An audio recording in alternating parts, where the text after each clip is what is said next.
আজকের এই ক্লাসে আমরা দেখবো হচ্ছে সিনক্রোনাস কাউন্টার। সো আমরা গত ক্লাসে দেখছিলাম অ্যাসিনক্রোনাস কাউন্টার। অ্যাসিনক্রোনাস কাউন্টার আমরা কীভাবে ডিজাইন করতে পারি, আমরা রিপল আপ কাউন্টার দেখছি, রিপল ডাউন কাউন্টার দেখছি। বাট আমাদের অ্যাসিনক্রোনাস কাউন্টারে কী সমস্যা ছিল যার কারণে আমরা সিনক্রোনাস কাউন্টার চুজ করতেছি, এটা আগে আমাদের জানতে হবে। সো অ্যাসিনক্রোনাস কাউন্টারের ক্ষেত্রে আমরা কি দেখছিলাম, আমাদের হচ্ছে 4টা বা 3টা ফ্লিপফ্লপ থাকে। সেই 3টা ফ্লিপফ্লপে হচ্ছে আমাদের কি শুধুমাত্র একটা ক্লক পালস আমরা ওইখানে ইনপুট দিতাম, রাইট? সো একটা ক্লক পালস আমাদের প্রথমটা যদি প্রসেস করে যদি পজিটিভ ট্রিগারিং ধরতো তাহলে হচ্ছে সে সামনের দিকে প্রোভাইড করতো, বা নেগেটিভ ট্রিগারিং দেখলে সে সামনের দিকে প্রোভাইড করতো, এরকম কিছু একটা ছিল। সো এই যে আমাদের কি হচ্ছে এই জায়গায় আমাদের যে ক্লক পালস আছে, ক্লক পালসগুলো আমাদের কি প্রোপাগেট হচ্ছে, একটা থেকে আরেকটাতে যাচ্ছে বেসড অন আমাদের কারেন্ট স্টেট কি। যদি আমাদের কারেন্ট স্টেট 0 থেকে 1 হইতো তখন একটা কাজ হইতো, 1 থেকে 0 হলে একটা কাজ হইতো, তাই না? এগুলো কিন্তু আমরা গত লেকচার ভিডিওতে দেখে আসছি। বাট ইন দিস টাইম আমরা যেটা দেখবো সেটা হচ্ছে ওইখানে আমাদের সমস্যাটা কি ছিল। ওইখানে আমাদের সমস্যাটা ছিল যে প্রথম যে ফ্লিপফ্লপ, সেই ফ্লিপফ্লপ থেকে আমাদের ক্লক পালসটা এইভাবে জেনারেট হয়ে সামনের দিকে প্রোপাগেট হইতে আমাদের সময় বেশি লাগতো, ঠিক আছে? সো যদি সময় বেশি লাগতো এটাকে আমরা বলি হচ্ছে প্রোপাগেশন ডিলে। সো এই প্রোপাগেশন ডিলেটাকে হ্যান্ডেল করার জন্য আমরা মূলত হচ্ছে অ্যাসিনক্রোনাস কাউন্টার থেকে সিনক্রোনাস কাউন্টারে আসতেছে, ঠিক আছে? সো এইখানে আমাদের সিনক্রোনাস কাউন্টারের ডিজাইনটাও মোটামুটি অ্যাসিনক্রোনাসের মতো, বাট কিছু মাইনর চেঞ্জ আছে, এগুলো খুবই হচ্ছে সেন্সিটিভ, ঠিক আছে? সো আমরা আজকে যে কাউন্টারটা ডিজাইন করবো সিনক্রোনাস কাউন্টার, এটা হচ্ছে আমরা একটা 4 বিট সিনক্রোনাস কাউন্টার ডিজাইন করবো। 1 নম্বর কথা, কারণ হচ্ছে আমরা পরবর্তী ক্লাসে যখন ডিকেট কাউন্টার সম্পর্কে দেখবো, কারণ ওইটা আমাদের মাস্ট জানতে হবে, ডিকেট কাউন্টার মাস্ট আমাদের জানতে হবে, ঠিক আছে? তাহলে আমরা ডিকেট কাউন্টারের জন্য 10টা কাউন্ট করার জন্য যে কোনো কাউন্টার বানাতে পারবো, 12টা কাউন্ট করার জন্য যে কোনো কাউন্টার বানাতে পারবো, 14টা, অর্থাৎ আমরা কাস্টমাইজড যে কোনো কাউন্টার তখন আমরা বানাইতে পারবো, ঠিক আছে? জাস্ট একটা সিম্পল একটা চেঞ্জ করবো, আজকে যেটা শিখতেছি না এটার সাথে আমরা জাস্ট একটা সিম্পল খালি চেঞ্জ লাগাই দেবো, তাহলে কিন্তু আমাদের এটা হয়ে যাচ্ছে। ওকে, সো আমরা হচ্ছে আজকের ক্লাসে একটা 4 বিট সিনক্রোনাস কাউন্টার ড্র করবো। তাহলে 4 বিট সিনক্রোনাস কাউন্টার ড্র করার জন্য আমাদের কি লাগবে, একটা ট্রুথ টেবিল লাগবে 4 বিটের। আমরা হচ্ছে এখানে একটা 4 বিটের ট্রুথ টেবিলটা অ্যাড করে নিই।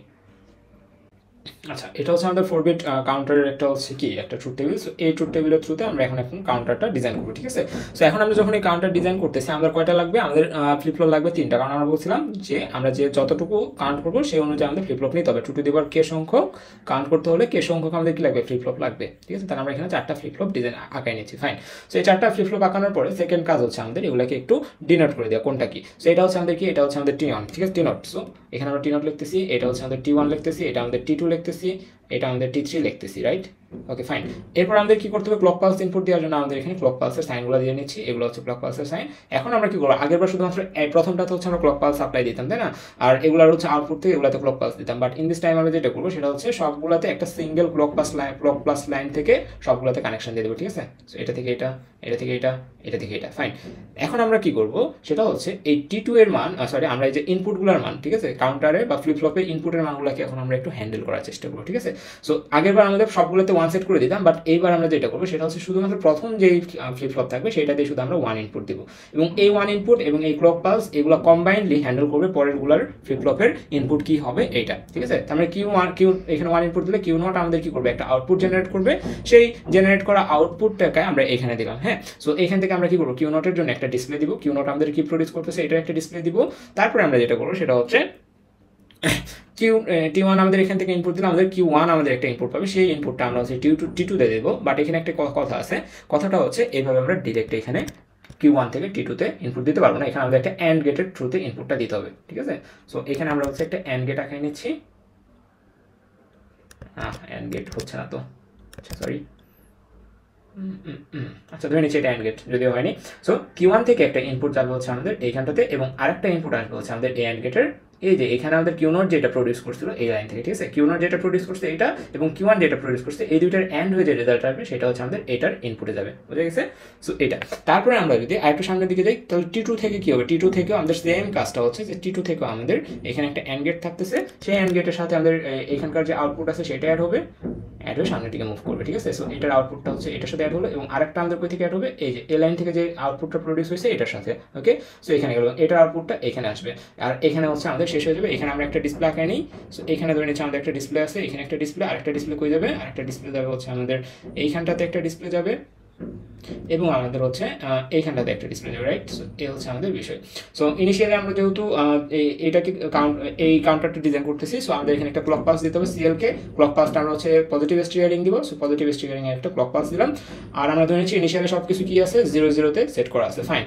তারপর আমরা কি করলাম, এখানে ক্লকটাকে প্রেস করলাম। প্রথমবার ক্লক প্রেস করার কারণে কি হয়ে যাবে, এইখানটাতে আমাদের ইনপুট আসবে কি, এখানে ইনপুট আসবে 1। আচ্ছা ঠিক আছে, তার আগে আমরা বলে নিই আমাদের টি ফ্লিপফ্লপের প্রপার্টিস কি। টি ফ্লিপফ্লপের প্রপার্টিস হচ্ছে যখন আমি 1 পাবো, 1 পাইলে আমি কি করবো, টগল করবো 1 পেলে আমি টগল করবো, আর 0 থাকলে 0 যদি আমরা ইনপুট পাই, অর্থাৎ কোনো লাইনে যদি এখানে 0 ইনপুট পাই, দেখা যাচ্ছে এখানে 0 ইনপুট পাইছে, তাহলে সে কি থাকবে, আনচেঞ্জ থাকবে। 0 থাকলে সে কোনো চেঞ্জ করবে না, আউটপুটের কোনো চেঞ্জ করবে না, 0 থাকলে আনচেঞ্জড থাকবে, ঠিক আছে। যদি এখানে 0 থাকে, এখানে যদি 0 ইনপুট দেয়, এখানে যদি 0 থাকে, তাহলে 0 0ই থাকবে, ওকে। 0 ইনপুট পেলে আনচেঞ্জড, ফাইন। এরপর আমরা দেখবো, আচ্ছা এই দুইটা ধর্মকে কাজে লাগে আমরা এখন এটাকে একটু ডিজাইন করি। সেখানে আমরা ক্লক পালস হিসেবে পাচ্ছি কি, পজিটিভ এজ ট্রিগারিং ক্লক পালসটা দিচ্ছি। সো এটার জন্য আমরা এখানে ইনপুট পাইলাম, সেই ইনপুটটা আমাদের এখানে ইনপুট হিসেবে কি আছে, টিএ ইনপুট হিসেবে আছে 1। তো এখানে 1 ইনপুট দেওয়ার এখানে কিউ নোটে আমাদের কি জেনারেট হবে, যেহেতু 1 ইনপুট আছে, কিউ নোটে জেনারেট হবে হচ্ছে আমাদের 1 থাকলে, আচ্ছা সরি, যেহেতু আমাদের এখানে 1 ইনপুট আছে এবং আমাদের ক্লক পালসটা আছে পজিটিভ ট্রিগারিংয়ে, তাহলে এইখানকার যে আউটপুটটা আছে, আউটপুট বক্সে যে আউটপুটটা আছে, ঠিক আছে, সেই আউটপুটটা আমাদের কি হয়ে যাবে, সেই আউটপুটটা আমাদের চেঞ্জ হয়ে যাবে। চেঞ্জ হয়ে 0 থাকলে কি হয়ে যাবে, 0 থাকলে টগল করে 1 হয়ে যাবে, ফাইন। এরপরে আমরা হচ্ছে কি, এটার ক্ষেত্রে যদি চিন্তা করি, এটাতে আমাদের ইনপুট কত আসতেছে, এটাতে ইনপুট আসতেছে হচ্ছে আমাদের আচ্ছা, সো এটা আমাদের কি হয়ে গেল, এটা 1 থেকে 0 হয়ে গেল। বাট এইখানে যখন 0 ছিল, সবগুলোতে একই সাথে ক্লক পালস পাচ্ছে না। সো এই জায়গার যে 0 থেকে 1 হয়ে গেল, এটা হওয়ার একই সাথে কি আমাদের এইখানেও কাজ শুরু হয়েছে, এখানেও কাজ শুরু হয়েছে, এখানেও কাজ শুরু হয়েছে। বাট এইখানে যখন কাজ শুরু হয়েছিল, তখন এই বক্সে কি ছিল, 0 ছিল। এইখানে ইনপুটটা প্রসেস হয়ে এখানে পরে 1 হয়েছে। বাট যখন কাজ শুরু হয়েছে, ক্লক পালস যখন আমি প্রেস করছি, তখন ওই মুভমেন্টে আমাদের এখানে কি ছিল, 0 ছিল না। সো এখানে 0 ইনপুট গেছে, এবং T1 এ যদি ইনপুট চাই 0, তাহলে কি থাকবে, আউটপুট থাকবে আনচেঞ্জ। এখানে সেম, ইনপুট গেছে 0, আউটপুট থাকবে আনচেঞ্জ, ইনপুট গেছে 0, আউটপুট থাকবে আনচেঞ্জ। সো আমরা কি অ্যাচিভ করলাম, 0 0 0 1টা অ্যাচিভ করলাম। যদি না বুঝি তাহলে পরের এক্সাম্পলটা দেখি, 0 0 1 1 0 এর জন্য আমরা কিভাবে করি। তাহলে এখানে আবার আমরা কি করবো, আরেকটা ক্লক পালস প্রেস করবো। তাহলে আরেকবার ক্লক প্রেস করলে আমাদের কি হবে, এখানে আমাদের সবগুলা মেশিন একই সাথে কাজ শুরু করবে। আমি আবার বলতেছি, সবগুলা মেশিন একই সাথে কাজ শুরু করবে, ওকে, সবগুলা মেশিন একই সাথে কাজ শুরু করবে। তাহলে এখানে আমাদের 1 ইনপুট আছে, 1 ইনপুট থাকার মানে কি, 1 ইনপুট থাকার মানে হচ্ছে আউটপুটে যেটা ছিল সেটা চেঞ্জ হয়ে যাবে। তাহলে আউটপুটে চেঞ্জ হয়ে যাচ্ছে হচ্ছে 0, ঠিক আছে, আউটপুট চেঞ্জ হয়ে যাচ্ছে 0। সো এটা যখন কাজ শুরু করছে, এটা তখনই কাজ শুরু করছে, এবং এই যখন কাজ শুরু করছে, এটার ইনপুট কত ছিল, এটার ইনপুট ছিল হচ্ছে 1, এবং 1 থাকা মানে কি, আউটপুট যেটা আছে সেটা চেঞ্জ হয়ে কি হয়ে যাবে, 0 থেকে 1 হয়ে যাবে। সো এখানকার আউটপুটটা এখন কি হয়ে গেল, এই 0 দ্বারা রিপ্লেস হয়ে গেল, ঠিক আছে, 0। আবার এইটা একটু আগে কি ছিল, 0 ছিল। সো এটা কাজ শুরু করছে, এই কি বসে থাকবে তখন না, এও তখন কাজ শুরু করছে, কি নিয়ে কাজ শুরু করছিল, 0 নিয়ে কাজ শুরু করছিল, পরে তো 1 হয়েছে এটার আউটপুট। সো 0 নিয়ে যখন কাজ শুরু করছিল, তখন 0 পাইছে, সো আনচেঞ্জ রাখছে, এখানে সেম 0 পাইছে, আনচেঞ্জ রাখছে। তাহলে আমরা 0 0 1 0 এখানে অ্যাচিভ করলাম।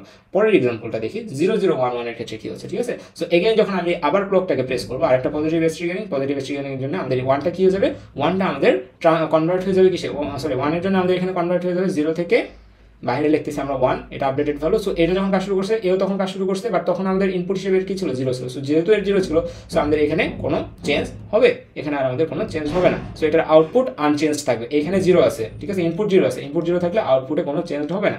সো এখানে 1 থাকতেছে। সো এটা যখন 1 আছে, এখানে আমি বলতেছি, এটা যখন 1 আছে, তখন আমরা একটু খেয়াল করি, এটা যখন 1 আসে, তখন আমাদের এই ইনপুটটাতে আমরা কাজে লাগালাম, তখন আমাদের মনে হতে পারে এটা চেঞ্জ হবে। বাট দেখেন যে এইখানে আমরা একটা অ্যান্ড গেট ইউজ করছি না, এই অ্যান্ড গেটটা আমাদের কি করতেছে, এইখানে তো আমরা 1 আছে বুঝলাম, একটু আগে 1 ছিল, সো এখানে 1, এবং এইখানে আমাদের কি ছিল, এখানে আমাদের 0 ছিল না, এই 1 তো আমরা চেঞ্জ করে লিখছি, এই যে এখানে ট্রিগারিং পাওয়ার পরে এটা আপডেটেড হয়ে 1 হয়েছে। বাট এইখানে আমাদের একটু আগে কি ছিল, একটু আগে ছিল 0।